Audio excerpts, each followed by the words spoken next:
하나님의 말씀은 맛있습니다. 하나님의 말씀은 즐겁습니다. 하나님의 말씀은 생명과 행복을 줍니다. 500독 성경 통독 훈련 원장입니다. 여수 살리는 교회 임기환 목사가 하나님의 말씀을 봉독하고 전하는 시간입니다. 함께 하시면 기적이 일어납니다. 알람을 설정하시고 들으시면 좋겠습니다. 본 방송은 유튜브에서 성경 통독 임기환 검색하시고 구독하시면 계속되는 하나님의 말씀 업데이트를 통해서 은혜 받으실 수 있습니다.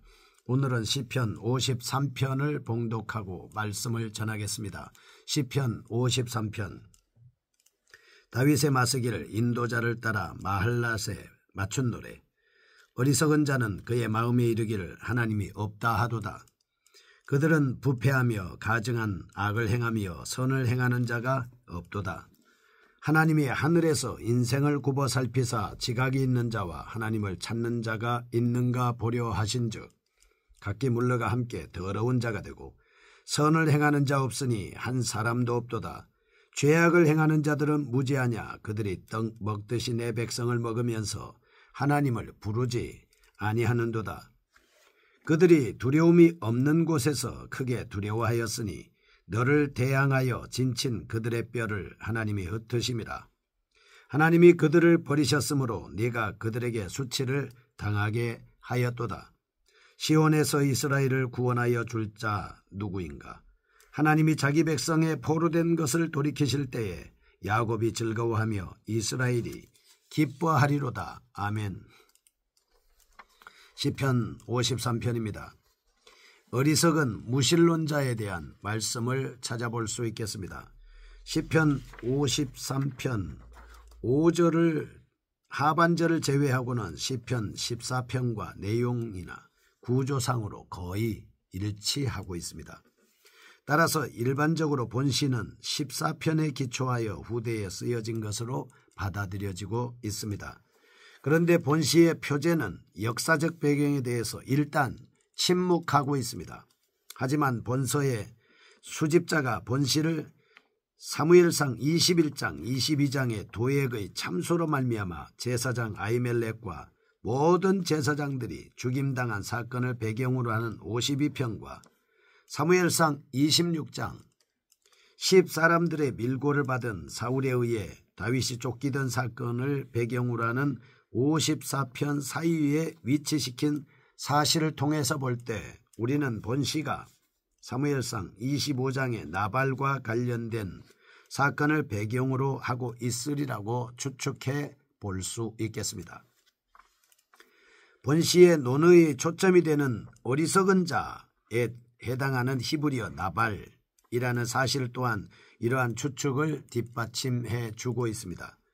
이러한 역사적 사실을 배경으로 하고 있다 해도 본시 역시 14편과 마찬가지로 당시의 보편적인 사회상 그리고 의식구조에 대해 깊이 비판을 가하고 있다라고 하는 것은 우리가 분명한 사실입니다.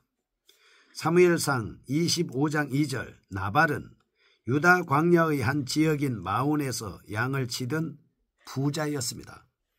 다윗은 마온 인근에서 머물고 있던 나발이 양털을 깎는다라고 하는 소식을 듣고 그에게 부하들을 보내 먹을 것을 얻어오도록 명령하였습니다.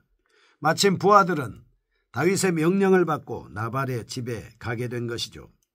사무엘상 25장 8절 고대 중군동의 풍습으로는 양털을 깎는 일이 하나의 축제와도 같았습니다. 그래서 거기에 찾아오는 사람들에게 먹을 것을 넉넉히 나누어 주는 것은 일반적인 관례였습니다. 그러나 나발은 다윗을 대신하여 찾아온 부하들을 면전에서 박대했습니다. 뿐만 아니라 모욕적 은사를 하면서 내보내버렸습니다. 사무엘상 25장 13절 다윗은 그 사실을 알고 심히 노하여 군사 400명을 이끌고 나발을 죽이기 위하여 자기의 진영을 떠났습니다. 사무엘상 25장 23절에서 31절 만일 나발의 지혜로운 아내 아비가일이 다윗의 분노를 진정시키지 않았다면 나발은 생명을 빼앗기고 그 소유도 다윗에 의해서 몰수되었을 것이 분명한 사실입니다. 사무엘상 25장 10절 말씀을 보면 나발은 하나의 기름 부음 받은 자 다윗을 모욕했다는 점입니다. 이 하나님의 기름 부음 받은 자 다윗을 모욕했다는 것이 심각한 것입니다. 사무엘상 25장 7절 자신들의 양떼와 목자를 보호해 준 사실을 나발은 간과했습니다. 신명기 10장 18절에서 19절 나그네 대접에 관한 율법 규정을 무시했다는 점 등으로 볼 때 그야말로 하나님을 모르는 자요 어리석은 자였습니다. 사무엘상 25장 36절 그에게 중요한 것은 오직 세상적 쾌락과 재물의 축척이었습니다. 그는 세상적인 가치를 추구하는데 온갖 수단과 방법을 가리지 않고 염치와 체면도 없는 무자비한 사람이었습니다. 갈라디아서 6장 8절 보면 그는 썩어져 없어지고 말끝들이 자신에게 행복을 가져다 주리라고 믿었음이 분명합니다. 누가복음 12장 20절 그는 어리석었기 때문에 하나님이 자신의 영혼을 단숨에 거두어 가실 수 있다는 사실을 전혀 눈치채지 못하고 있습니다. 그는 오만방자한 삶의 태도로 하나님을 만홀히 여겼습니다. 결국 그러다가 하나님의 두려운 징벌을 받게 되고 있는 것을 볼 수 있습니다. 호사야 6장 3절입니다. 우리는 이런 사실을 통해서 인간의 죄악은 하나님을 모르는 데서부터 싹튼다는 사실을 알 수가 있습니다. 하나님을 알아야 하는 것이죠. 하나님을 알기 위해서 우리는 성경 통독을 계속해야 합니다. 저는 지금까지 성경 통독 564독째 이루고 있습니다. 왜? 힘써 여호와를 알자, 힘써 여호와를 알자, 여호와를 경외함이 지식의 근본이다 라고 하는 하나님의 말씀이 있기 때문에 하나님의 말씀을 전하는 목사로서 하나님의 말씀을 증거하는 하나님의 대리자로서 하나님의 말씀을 온전히 선포해야 되겠기에 하나님을 알고 전해야 되겠기에 하나님의 말씀에 깊이 들어가서 그 말씀을 먼저 숙독하고 숙지해야 하겠기에 하나님의 말씀의 통독에 지금도 전심전력으로 최선을 다해서 임하고 있습니다. 하나님을 알지 못하면 묵시를 알지 못하면 백성이 방자히 행한다 라고 말씀을 하고 있습니다. 사랑하는 애청자 여러분들이 하나님의 말씀을 알 때에 우리는 온전히 하나님을 섬길 수 있습니다. 그것이 바로 하나님의 지혜요 하나님의 지식이며 하나님의 능력입니다.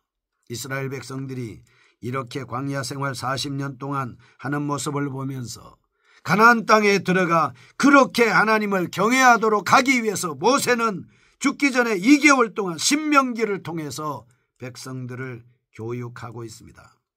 하나님의 말씀을 알아야 합니다. 성경을 읽어야 됩니다.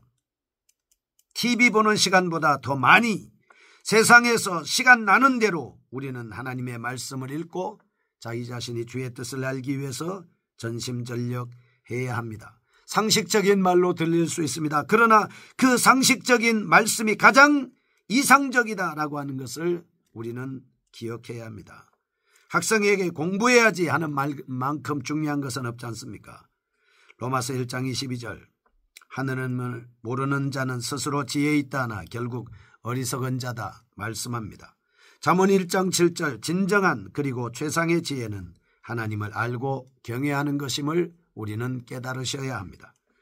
이제 이러한 배경을 염두에 두고서 어리석은 자에 대한 시인의 깊이 있는 통찰이 어떤 것인지를 구체적으로 고찰해 보겠습니다. 첫째 1절에서 4절입니다.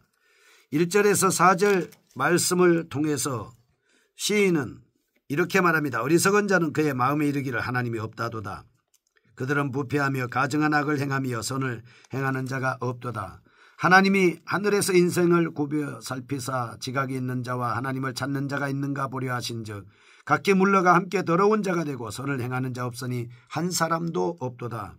죄악을 행하는 자들은 무지하냐. 그들이 떡 먹듯이 내 백성을 먹으면서 하나님을 부르지 아니하는도다 말씀하십니다. 어리석은 자의 실상이 어떠한지를 묘사하고 있습니다. 어리석은 자가 어떤 마음을 갖고 있으며 어떤 삶의 태도를 견지하는지에 대하여 말하고 있습니다. 실제로 그들은 하나님에 대해서 모릅니다. 그래서 하나님을 무시하면서 살아갑니다. 물론 구약시대 이스라엘 백성들 주변에는 항상 제사장이나 레위인과 같은 종교 지도자들이 있었습니다. 그것은 정치와 종교의 중심지였던 예루살렘뿐만 아니라 그 외의 지방에도 마찬가지였습니다. 여호수아가 성읍을 나눠줄 때 레위인들에게는 42성읍과 도피성 6성읍 합 48성읍을 주었기 때문입니다. 전국적으로 레위인과 제사장들은 흩어져 있습니다. 그러므로 이스라엘 백성들은 종교 지도자들로부터 끊임없이 하나님과 하나님의 능력에 대해서 들어왔을 뿐만 아니라 그들은 의무적으로 종교의식에 참여하여야만 했습니다. 그런 사람은 하나님의 이름은 알지만 하나님이 살아계셔서 우주와 인간의 모든 문제를 주관한다는 사실을 진정으로 믿지 않았던 겁니다. 그리고 하나님을 자신들과는 전혀 무관한 존재요 오직 피 안의 세계에서만 영향력을 행사하는 존재로만 인식하였을 겁니다. 이에 따라 무신론자들은 하나님께서 이 세상을 통치하신다는 사실을 믿지 않습니다. 그래 제멋대로 살아가는 것입니다. 그들은 하나님의 능력을 힘입지 않기 때문에 선을 행할 능력이 없습니다. 물론 그들에게는 선을 행하고 싶은 마음조차도 없습니다. 시편 51편 5절 왜냐하면 그들은 모두 태어날 때부터 부패하였기 때문입니다. 그래서 그들은 하는 일마다 하나님 앞에 가증하며 하나님을 슬프게 할 뿐만 아니라 양심이 무뎌질 대로 무뎌져서 그 같은 사악한 행위를 하면서도 아무런 가책을 느끼지 못하고 있습니다. 자신들 스스로를 지혜롭다고 생각하면서 그 헛된 지혜를 동원하여 더욱 최악에 집착하는 것입니다. 2절 그러나 하나님은 인생들의 모든 일을 감찰하십니다. 다 보고 있습니다. 무지한 인간들이 그 사실을 알지 못할 뿐입니다. 그들은 자신들의 헛된 지혜와 영적 무지로 인하여 심판이 더욱 속히 임하기를 어리석게도 스스로 재촉하고 있는 것이죠. 우리는 이런 사실을 통해서 작은 첫 번째입니다. 하나님의 말씀이나 하나님에 대한 이야기를 날마다 접하고도 얼마든지 무신론에 늪속에 빠질 수 있다. 작은 두 번째, 진정으로 어리석은 자는 지능지수의 부족이나 사회 적응 능력의 부재 등의 여부로 판정되는 것이 아닙니다. 하나님을 거역하는 교만한 마음으로 결정된다는 사실입니다. 둘째 5절과 6절입니다. 그들은 두려움이 없는 곳에서 크게 두려워하였으니 너를 대항하여 진친 그들의 뼈를 하나님이 흩으심이라. 하나님이 그들을 버리셨으므로 네가 그들에게 수치를 당하게 하였도다. 시온에서 이스라엘을 구원하여 줄 자 누구인가. 하나님이 자기 백성의 포로된 것을 돌이키실 때에 야곱이 즐거워하며 이스라엘이 기뻐하리로다. 시인은 이러한 어리석은 자의 최후에 대해서 언급하고 있습니다. 어리석은 자들은 하나님의 통제를 받지 않습니다. 무법한 자들처럼 제멋대로 살아갑니다.